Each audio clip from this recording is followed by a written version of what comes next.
자카르타의 숨막히는 열기가 아스팔트 위로 아지랑이처럼 피어오르던 오후, 빈탕은 또다시 그림자처럼 복도를 걸었다. 교복 치마 끝을 매만지며 최대한 벽에부터 시선을 아래로 향했다. 그녀의 짙은 갈색 피부는 이 명문 사립학교의 새하얀 벽과 대조되어 유난히 도드라졌다. 이곳에서 빈탕은 이름처럼 별이 아니었다. 그저 눈에 띄지 않아야 하는 존재, 특히 랜드라의 눈에는. 랜드라. 학교의 왕자님. 밝은 피부, 유행하는 머리 모양, 값비싼 시계가 번쩍이는 손목. 그의 주변에는 항상 무리가 따랐고 그들의 웃음소리는 빈탕의 심장을 차갑게 식혔다. 랜드라는 빈탕을 고송탄것이라고 불렀다. 때로는 파퉁 조각상이라고도 했다. 그녀의 침묵과 어두운 피부를 향한 조롱이었다. 오늘도 어김없이 랜드라의 무리가 빈탕의 앞을 가로막았다. 랜드라가 빈탕의 낡은 가방을 발로 툭 쳤다. 안에 있던 책 몇 권이 복도 바닥으로 쏟아졌다. 어이 고송, 또 길을 막네? 킥킥거리는 웃음소리가 빈탕의 귀를 때렸다. 빈탕은 아무 말 없이 떨리는 손으로 책을 주워 담았다. 그녀의 뺨이 화끈거렸다. 수치심과 분노가 뒤섞였지만 그녀는 그저 빨리 이 자리를 벗어나고 싶었다. 그때 복도 저편에서 빗자루를 든 노인이 그들을 물끄러미 바라보고 있었다.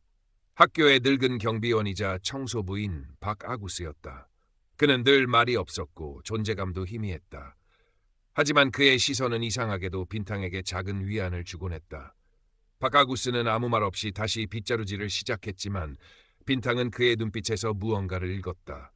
그것은 동정이었을까 아니면 침묵의 응원이었을까. 수업이 끝나고 빈탕은 학교 뒤편 후미진 곳에 있는 낡은 벤치에 앉았다. 그녀의 유일한 안식처였다. 손에는 돌아가신 할머니가 만들어주신 작은 나무 새 조각상이 들려 있었다. 할머니는 빈탕에게 이 새가 자유와 희망을 가져다 줄 것이라고 했다. 빈탕은 새의 매끄러운 표면을 어루만지며 깊은 한숨을 내쉬었다. 언제쯤 이 지옥 같은 학교 생활에서 벗어날 수 있을까? 다음 날 사건은 터졌다. 중요한 장학금 신청서 마감일이었다. 빈탕에게는 이 장학금이 절실했다. 밤새워 작성한 신청서를 소중히 들고 교무실로 향하던 길, 복도 모퉁이에서 랜드라와 부딪혔다. 의도적인 충돌이었다.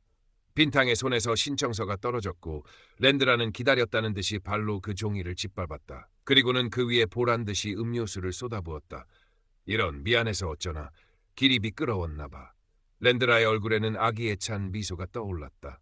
그의 무리는 환호성을 질렀다. 빈탕은 망연자실한 채 엉망이 된 신청서를 내려다보았다. 눈물이 핑 돌았지만 애써 참았다. 이것은 단순한 괴롭힘이 아니었다. 그녀의 미래를, 그녀의 마지막 희망을 짓밟는 행위였다. 그날 밤 빈탕은 잠을 이루지 못했다. 절망감이 온몸을 짓눌렀다. 할머니의 나무새를 손에 꼭 쥐고 울었다. 더 이상 버틸 수 없을 것 같았다. 그때 창문 밖에서 희미한 별빛이 새어 들어왔다. 빈탕은 문득 박아구스 아저씨의 말이 떠올랐다. 언젠가 그가 혼잣말처럼 중얼거렸던 말. 가장 어두운 밤에도 작은 별은 빛날 수 있단다, 얘야. 작은 별, 자신의 이름. 빈탕은 눈물을 닦았다. 이대로 무너질 수는 없었다. 랜드라의 악행을 그냥 두고 볼 수만은 없었다. 두려웠지만 마음 한구석에서 작은 용기가 꿈틀거렸다. 어쩌면 아주 작은 별이라도 어둠을 밝힐 수 있을지도 모른다. 다음 날부터 빈탕은 달라졌다.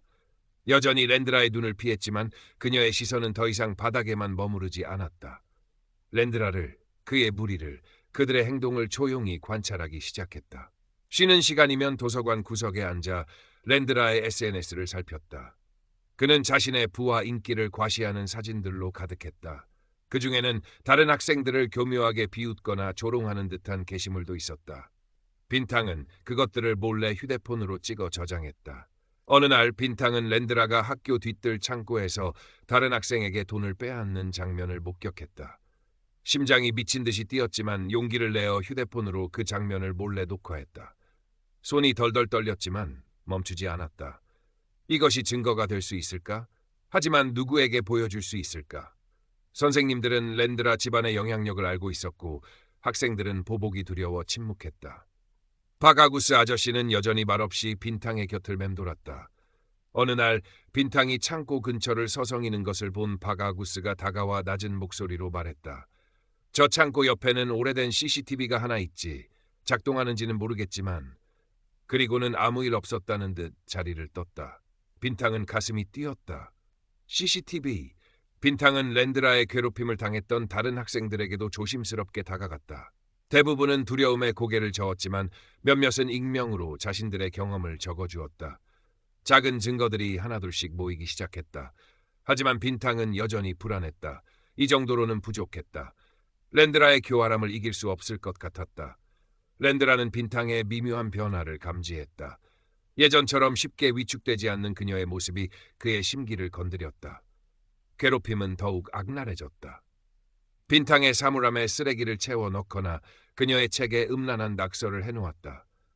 심지어 빈탕이 남학생을 꼬신다는 악의적인 소문을 퍼뜨리기도 했다. 빈탕은 매일 밤 눈물로 베개를 적셨지만 포기할 수 없었다. 할머니의 나무새를 보며 용기를 다잡았다. 어느 날 빈탕은 박아구스 아저씨가 경비실 근처 쓰레기통을 실수로 넘어뜨리는 것을 보았다. 그리고 그 순간 경비실 안쪽 모니터에 랜드라가 평소 그녀를 괴롭히던 학교 뒤뜰 후미진 곳이 비치는 것을 발견했다. 박아구스 아저씨가 슬쩍 눈짓을 보냈다. 그곳은 사각지대라고 생각했는데 아니었다. 결정적인 기회는 예상치 못한 곳에서 찾아왔다. 학교 축제 준비가 한창이던 어느 날 랜드라는 학생회장으로서 축제 예산을 관리하고 있었다.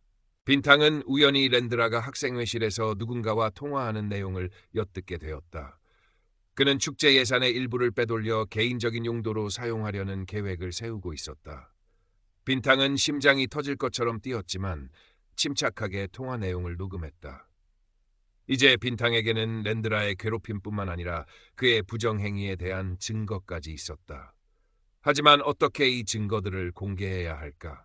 랜드라의 집안은 학교에 막강한 영향력을 행사하고 있었다. 어설프게 나섰다가는 오히려 자신이 위험해질 수 있었다. 며칠 후 학교 강당에서 전체 조회가 열렸다. 교장 선생님의 훈화가 끝나고 랜드라가 학생회장 자격으로 연단에 올라 축제 준비 상황에 대해 발표하기 시작했다. 그의 얼굴에는 자신감과 오만함이 가득했다. 빈탕은 주먹을 꽉 쥐었다. 지금이 아니면 기회는 없을지도 모른다. 랜드라의 발표가 거의 끝나갈 무렵 빈탕은 자리에서 벌떡 일어났다. 모든 학생과 선생님들의 시선이 그녀에게 쏠렸다. 심장이 목구멍까지 차오르는 것 같았지만 그녀는 떨리는 목소리로 외쳤다. 랜드라 선배, 할 말이 있습니다. 랜드라의 얼굴에 당혹감과 분노가 스쳐 지나갔다. 지금 뭐 하는 거야, 빈탕? 네가 뭔데 여기서? 선배는 우리를 괴롭혔어요. 그리고 학교 돈에도 손을 댔죠. 강당은 순식간에 물을 끼얹은 듯 조용해졌다. 빈탕은 미리 준비해둔 USB를 꺼내 들었다. 여기 그 증거가 있습니다. 그때 강당 뒤편에서 박아구스 아저씨가 천천히 걸어 나왔다. 그의 손에는 작은 리모컨이 들려 있었다. 그는 빈탕을 향해 희미하게 미소 짓더니 강당 스크린을 향해 리모컨을 눌렀다. 스크린에는 랜드라가 다른 학생을 폭행하는 CCTV 영상, 그의 목소리가 담긴 협박 녹음 파일, 그리고 축제 예산을 빼돌리려는 통화 내용이 차례로 재생되었다. 랜드라가 빈탕에게 고송, 파퉁이라고 부르며 조롱하는 목소리, 돈을 빼앗는 장면, 빈탕의 장학금 신청서를 짓밟는 순간까지 모든 것이 적나라하게 드러났다. 강당은 충격과 분노로 술렁이기 시작했다. 랜드라의 얼굴은 새하얗게 질려 있었다. 그는 아무 말도 하지 못하고 그 자리에 얼어붙었다. 교장 선생님과 다른 선생님들의 얼굴에도 당혹감과 실망감이 역력했다. 랜드라의 부모가 학교에 연락해 사건을 무마하려 했지만 이미 너무 많은 사람들이 진실을 알게 되었고 증거는 명백했다. 소셜미디어에도 익명의 제보로 영상과 녹취록 일부가 퍼져나가기 시작했다. 여론은 랜드라에게 등을 돌렸다. 결국 랜드라는 학교에서 퇴학 처분을 받았다. 그가 누렸던 모든 특권과 인기는 한순간에 사라졌다. 그를 따르던 무리도 뿔뿔이 흩어졌다. 더 이상 학교에서 랜드라의 오만한 목소리를 들을 수 없었다. 빈탕은 여전히 상처를 안고 있었지만 더 이상 두려움에 떨지 않았다. 그녀는 자신의 목소리를 냈고 정의를 실현했다. 그녀의 용기는 다른 피해 학생들에게도 영향을 주었다. 몇몇 학생들이 용기를 내어 자신들이 겪었던 괴롭힘을 학교에 알리기 시작했다. 학교는 뒤늦게나마 학교 폭력 예방 및 대처 시스템을 강화하겠다고 발표했다. 사건이 마무리된 후 빈탕은 학교 뒤뜰 벤치에 앉아 있었다. 손에는 여전히 할머니의 나무새가 들려 있었다. 그때 박아구스 아저씨가 다가와 그녀 옆에 조용히 앉았다. 수고했다, 얘야. 그의 주름진 얼굴에 잔잔한 미소가 떠올랐다. 이제 너는 더 이상 숨지 않아도 된단다. 내 이름처럼 너는 이미 빛나고 있었어.